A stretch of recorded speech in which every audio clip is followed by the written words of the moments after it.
Lalu bagaimana kita membuat perenungan atau refleksi hanya dari gambar yang kita perlihatkan di sini?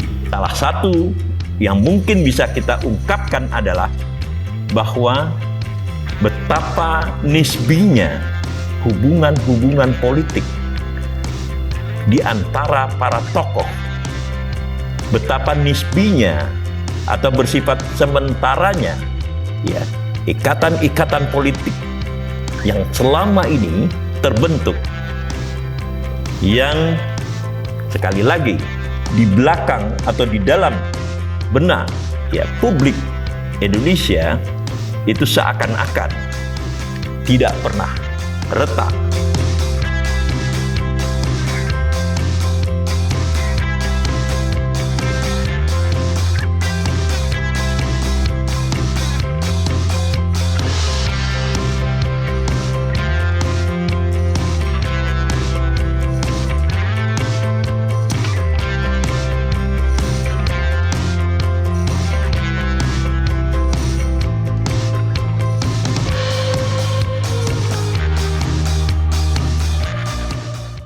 Pecinta Indonesia, bangsa dan demokrasi.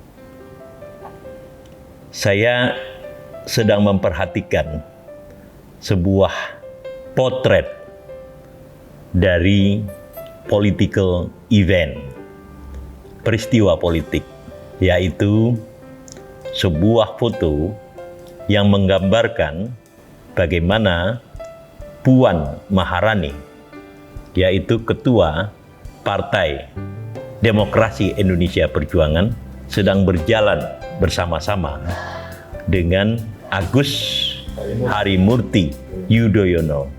Yang terakhir ini, yaitu Agus Harimurti Yudhoyono, itu adalah ketua dari partai yang didirikan oleh sang ayah, Susilo Bambang Yudhoyono.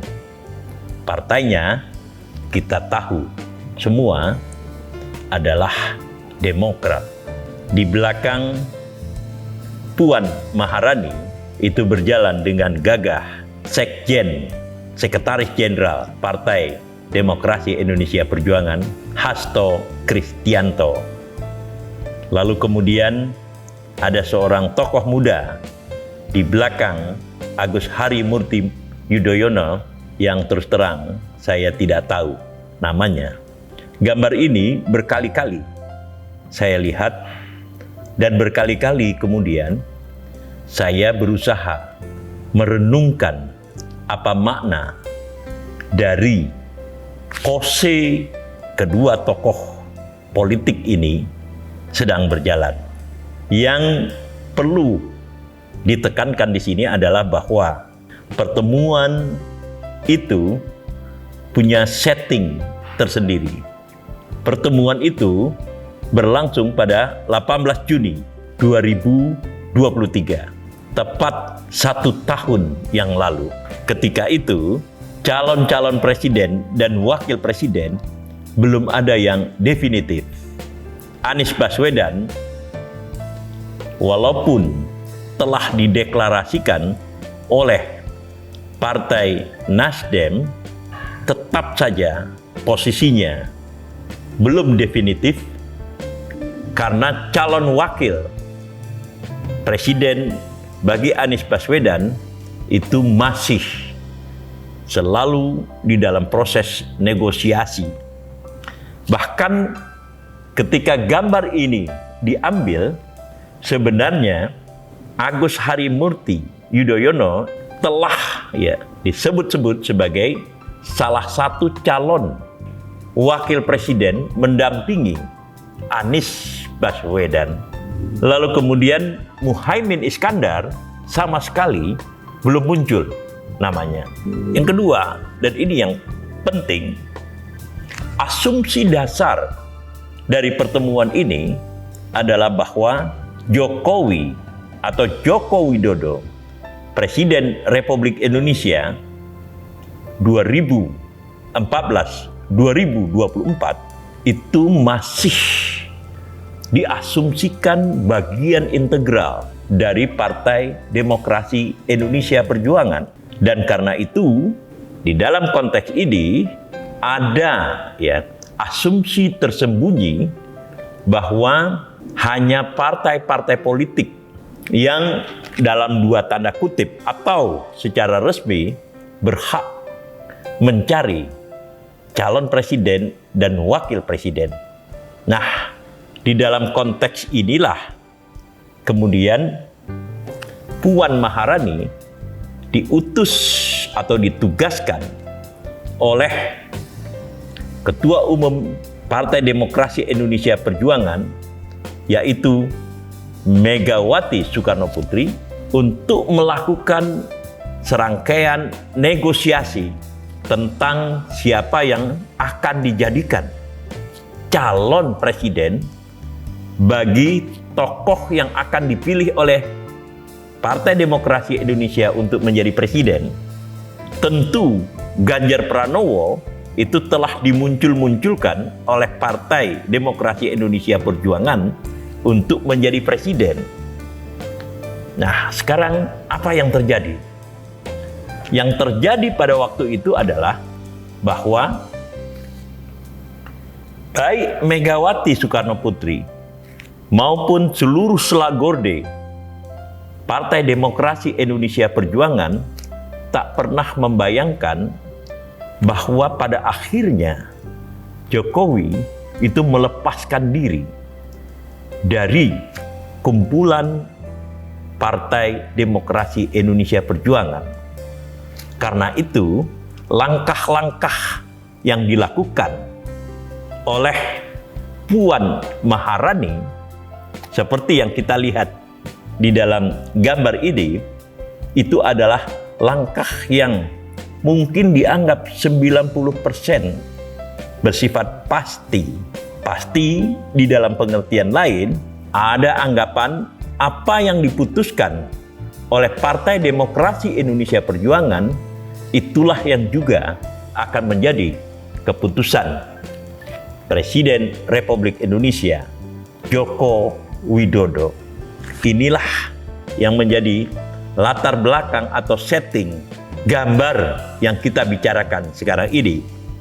Sebuah gambar yang memperlihatkan bagaimana Puan Maharani dan Agus Harimurti Yudhoyono itu melangkah dengan gagahnya, seakan-akan seluruh proses negosiasi politik pada tingkat nasional itu bisa mereka putuskan melalui sebuah metode baru, yaitu pertemuan yang bersifat informal, di mana tokoh dari masing-masing partai politik itu berjalan di sebuah lanskap yang indah, di sebuah lanskap yang enak ditengok ketika pemotretan itu dilakukan.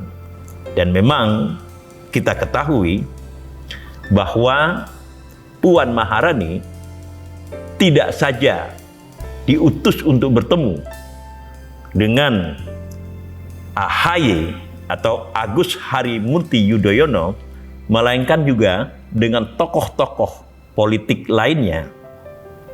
Antara lain adalah Surya Paloh, lalu kemudian Ketua Umum Golkar Airlangga Hartarto. Jadi untuk sementara sekitar bulan Juni atau 1 bulan sebelumnya, panggung politik itu dipertontonkan ke publik nasional tentang manuver-manuver yang dilakukan oleh Ketua Dewan Perwakilan Rakyat, yaitu Puan Maharani, dengan background kekuatan yang bersifat integratif dari Partai Demokrasi Indonesia Perjuangan.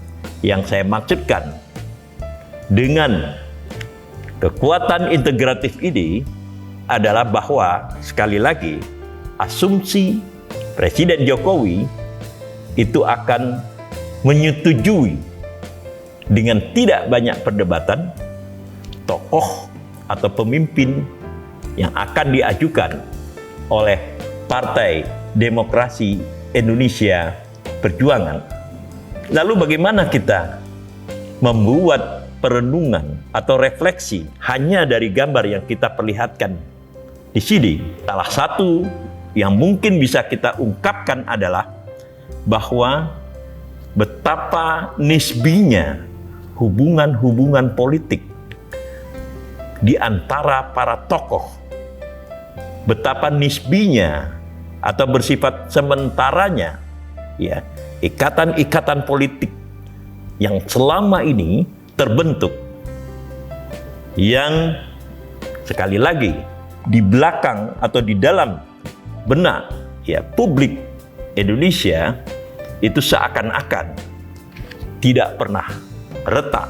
Tetapi kenyataannya setahun kemudian di dalam kontestasi presiden dan wakil presiden, kita melihat Presiden Jokowi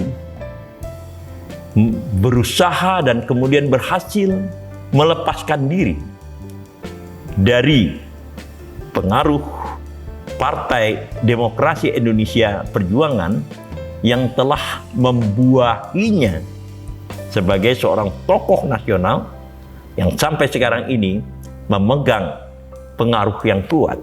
Yang kedua, refleksi yang bisa kita lahirkan adalah bahwa partai-partai politik yang kita lihat dewasa ini hampir sama sekali itu tidak diikat oleh gagasan ideologi tertentu. Kita tidak pernah melihat apakah Partai Demokrasi Indonesia yang dianggap sebagai partai wong cilik atau partai kaum marhainis seperti yang dikemukakan oleh Soekarno itu bisa kemudian dipertemukan dengan Partai Demokrat yang menurut saya lebih memperlihatkan perspektif ideologi kaum borjuasi daripada ya, sebuah partai yang bersifat marhainisme. Kita juga tidak bisa membayangkan pertemuan dua tokoh besar, yaitu Prabowo Subianto dan Jokowi di dalam sebuah kepentingan politik pada tingkat nasional beberapa saat sebelum pemilu Presiden dan Wakil Presiden 2024. Karena apa? Karena seperti yang telah kami sampaikan di dalam konten-konten sebelumnya, Prabowo adalah seorang tokoh yang mewakili sebuah golongan apa yang disebut dengan cosmopolitan superculture, sebuah kelompok yang dari, untuk gampangnya ya, sananya itu sudah merupakan kelompok elit. Sementara kemudian Jokowi sampai dengan 15 tahun sebelumnya itu masih dianggap representasi dari wong cilik, dan karena itu dianggap sangat cocok bergabung ke dalam Partai Demokrasi Indonesia Perjuangan. Tetapi seperti yang kemudian kita lihat 15 tahun kemudian justru terjadi kecocokan politik, kecocokan aspirasi dari Jokowi dan Prabowo Subianto. Kecocokan yang mengejutkan karena kita tidak pernah membayangkan bahwa kesatuan kepentingan politik Jokowi dan Prabowo ini itu bisa terwujud jika kita melihat di dalam perspektif 2 tahun sebelumnya.